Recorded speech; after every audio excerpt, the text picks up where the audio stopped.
At the beginning of the story, we see a girl running away from a monster.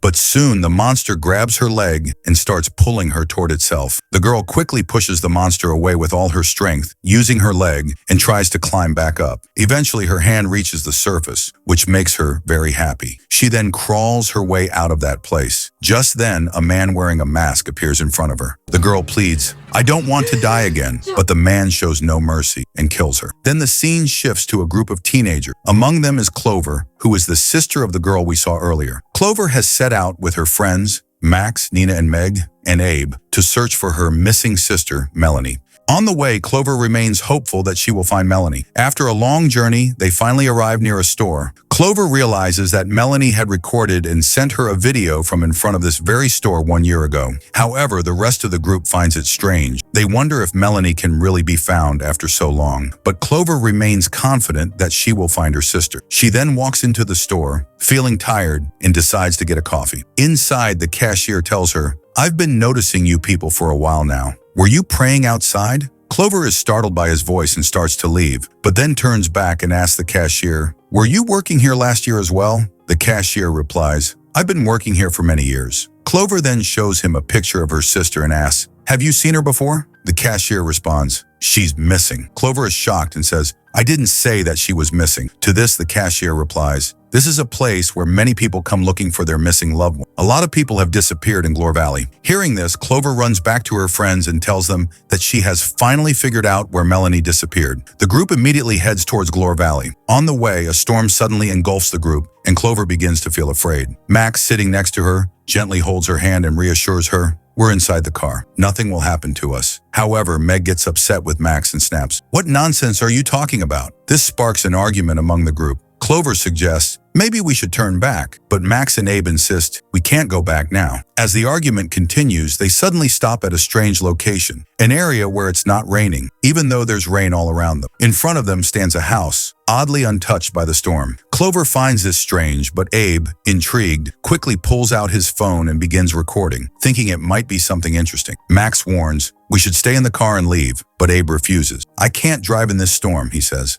Max then considers finding another route and takes out his phone, but there's no signal. Meanwhile, Meg notices a nearby grave and begins speaking in a strange, unsettling way. Nina suggests, "We should go inside and figure out where we are." The group agrees and enters the house, all except Clover, who instead walks toward the rain. Max looks back and sees Clover stepping out into the storm. He calls out to her, but she doesn't respond and disappears into the rain. Meanwhile, Abe, still recording, walks into one of the rooms and finds a bulletin board hidden behind a layer of dust. As he removes the papers, he's shocked to discover photos of missing people pinned to the board, and among them is a photo of Melanie. At the same time, Megan notices that the house has no running water. Elsewhere, Nina finds a notebook with a list of names written inside. Near the end, Melanie's name appears repeatedly, each time written more erratically than before. Disturbed, Nina shows the notebook to Meg, who is also shocked. Just then, Abe enters the room and says, "You guys need to see this." The three of them go to the other room and stare at the board filled with missing persons posters, confused and scared, trying to understand what's going on. Clover returns and sees the notebook. She recognizes the handwriting. It's her sister Melanie. On the notebook's cover, the words Glore Valley are written. Clover tells the others, "Maybe the hourglass has started moving on its own. When I was in the rain, I felt like someone was calling my name." Nina responds, "Maybe it was just your imagination." Just then, Meg hears a noise from outside. They all rush out to check and see their car still standing in the rain, but someone appears to be pressing down hard on the accelerator. So Abe quickly runs outside to check on his car, but the man is already pressing the accelerator even harder, speeding up. And then the group runs back into the house and agrees, "We shouldn't stay here for long." They begin searching for anything that might lead them to a clue. Clover, Meg, and Max head into the basement, while Nina and Abe stay near the window, still watching the car. Suddenly, Abe hears a sound from the other side of the house and goes to investigate. Nina stays back, but soon she hears a noise too.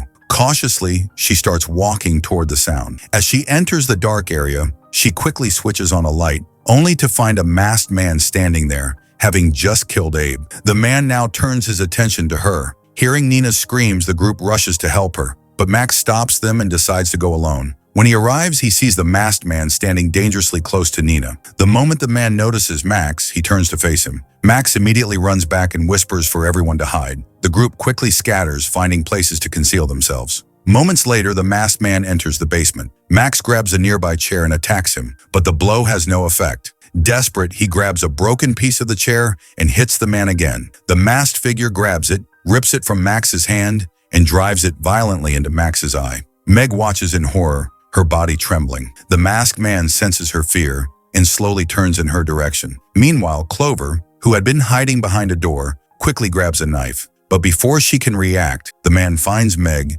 yanks her out of the cupboard, and slams her into the wall. He then grabs her head and repeatedly smashes it against the floor. Terrified, Clover stabs him from behind with the knife, but it has no effect. The man turns and begins chasing her. She runs upstairs only to find Nina's lifeless body. Overwhelmed with shock, she loses control and bolts out of the house into the dark forest. Suddenly, she crashes into something and falls. As she gets up, she sees a girl standing in front of her. For a moment, she believes it might be Melanie, her sister, but before she can say anything, the masked man strikes her from behind. The hourglass runs out and everything resets. Nina finds herself back at the notebook. She opens it to see new handwriting, different from before. She's shocked to realize she's injured. Meanwhile, Meg, Abe, Clover, and Max are all back in their original positions, confused and frightened. None of them can believe they're still alive. They regroup quickly, but this time, they notice something horrifying. Their own photographs are now pinned on the missing persons board. A cold realization hits them. They are now part of the same curse that claimed so many others before them. Meg says,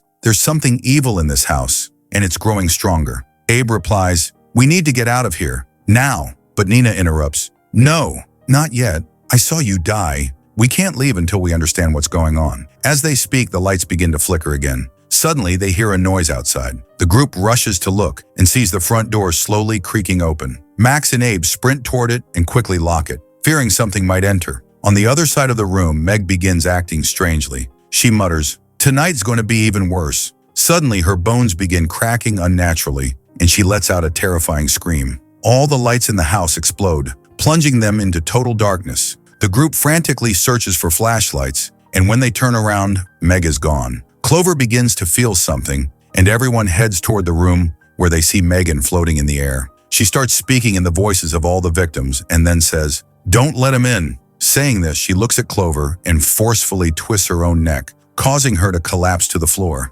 Meanwhile, suddenly someone knocks on the door. The group goes outside to check again, and they hear a voice saying it's Melanie. Hearing this, Clover runs to open the door, but Max and the others stop him, saying there's no one out there. Still, Clover opens the door, and truly, he doesn't see anyone outside. But suddenly, they all notice a house across the road that wasn't there before. That house then begins to pull Clover toward it. Max rushes to help Clover, but something pushes him inside and locks the door. Meanwhile, Clover crawls, trying to get back to the rest of the group, but suddenly he's dragged back toward the house and ends up inside, and the door shuts behind him. On the other side, Max runs to help Clover, but Abe stops him, and a fight breaks out between the two, because Abe says Clover doesn't need help. But Max insists that Clover needs them, so Abe lets him go, and Max rushes out to help Clover. Meanwhile, when Clover opens his eyes inside the house, he sees many dolls hanging all around. An old woman is watching TV, and Clover tries to sneak out quietly, but the door is locked so tightly that he can't open it.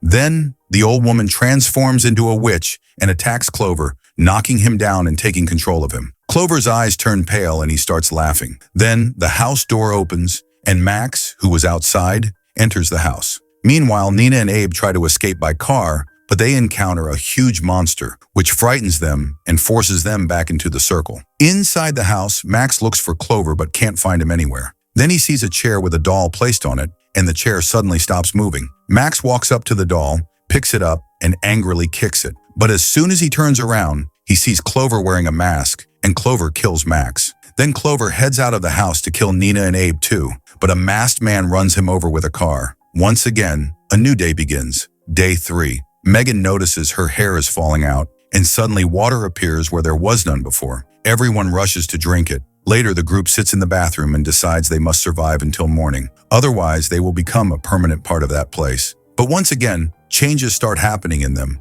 and they begin transforming into something strange. During this, Abe suddenly starts coughing violently and then collapses. Seeing this, a terrified Nina drinks more of the water. Megan tells her to stop, but Nina bursts apart too. In fear, the others begin to run, but soon Megan also explodes. Now only Max and Clover are left. Clover tells Max, Just kill me. It's better than this. But Max can't bring himself to do it and steps back. Then Max also bursts apart and Clover's left alone. Just then, the store cashier appears and tells Clover, "You're the only one left, but you still have to die. I just can't wait anymore." And then suddenly, Clover explodes too. After that, a new day begins again. The group is once again in the room, searching for clues. Clover finds some cards showing the cashier in different forms. She realizes he's the same man from the store. His name is Dr. Allen, and he is the one behind all of this, controlling everything. Meanwhile, Abe finds a newspaper article stating that 20 years ago, a massive disaster occurred in that very place,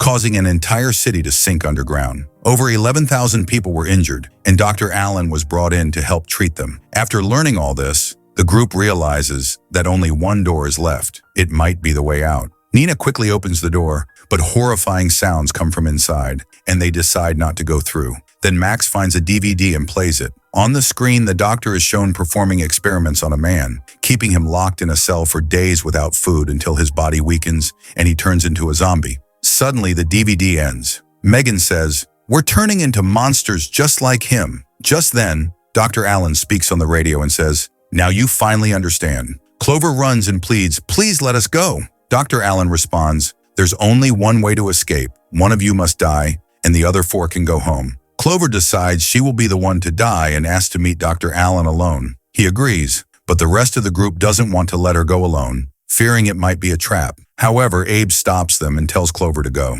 Clover then walks away to face her fate. After that, everyone gets angry at Abe for letting Clover go. They decide they should go to Clover. If Dr. Allen kills her, then they'll all kill themselves too to start a new cycle again. But Abe disagrees with this idea, and in a fit of rage, Nina stabs Abe with a knife. Meanwhile, we see Clover caught in a trap in the forest. She tries her best to escape, but someone begins pulling her toward them. Just then, Max and Megan arrive in the area, and they hear Clover screaming. They both run in that direction, but suddenly Megan falls through the ground and realizes she's above a glass house that's about to break. Max grabs her hand to save her, but a creature grabs his leg and pulls him down into the darkness. On the other side, Clover, still injured, is crawling and trying to escape. Max eventually reaches her and tries to free her. Suddenly, they sense someone approaching. When the figure comes closer, they scream in fear. The woman's face is horribly disfigured. She attacks them, but Max quickly pulls the trap from Clover's leg and slams it shut on the creature's face.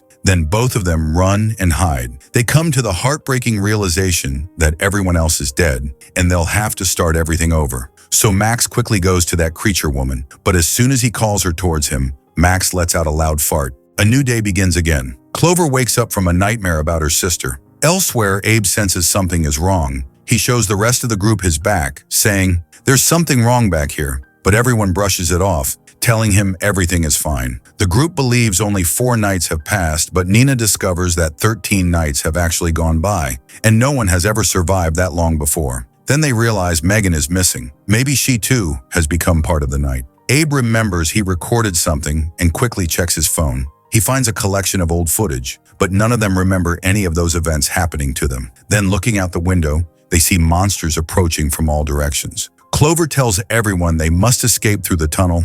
It's their last chance. At first, no one agrees to go with her. Clover grabs a torch and an axe and prepares to go alone. But just then, her friends step up behind her, ready to go with her. As they enter the tunnel, a monster appears from the other side. Everyone starts screaming in fear. The monster attacks Nina and is about to kill her, but Clover strikes its legs with the axe, trapping it in the ground. The group runs, but more monsters, hearing the noise, begin rushing in to devour them. The group runs to the place where, the night before, the monster had dragged Megan down. Suddenly, Max sees the masked man above them, breaking through the glass and entering inside. The group decides to send Clover to the other side so she can search for her sister, while the rest of them stay back to confront the masked man. Meanwhile, Clover reaches a certain area, but as she climbs across some rocks, she slips and falls down. As she gets up and starts looking around, she sees the woman again, the one who had attacked her before. The woman lunges at Clover, but this time Clover recognizes the dress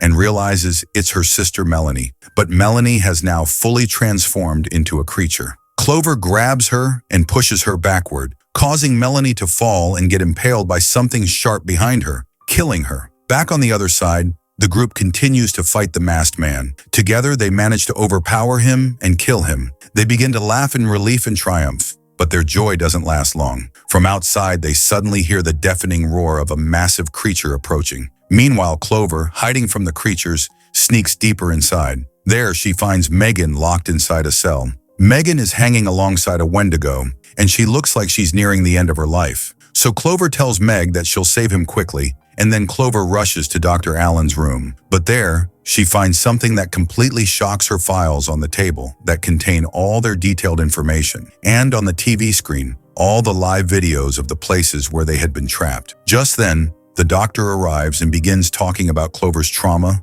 and fear, sharing emotional details about himself. But Clover doesn't trust a single word he says. She notices that the doctor keeps sipping tea from his cup while talking, so Clover subtly adjusts his cup, causing the poison water to drip into it. As soon as the doctor drinks it, he starts feeling sick. Realizing what's happening, he attacks Clover, but she pushes him back hard, and the doctor explodes. After that, Clover immediately picks up the key and rushes to free Megan. But just then, the creature locked in the cell also frees itself and attacks them. However, Clover and Meg manage to trap it back in the cell and escape. As they try to get away, other creatures begin chasing them. The two quickly climb up through a tunnel, trying to escape.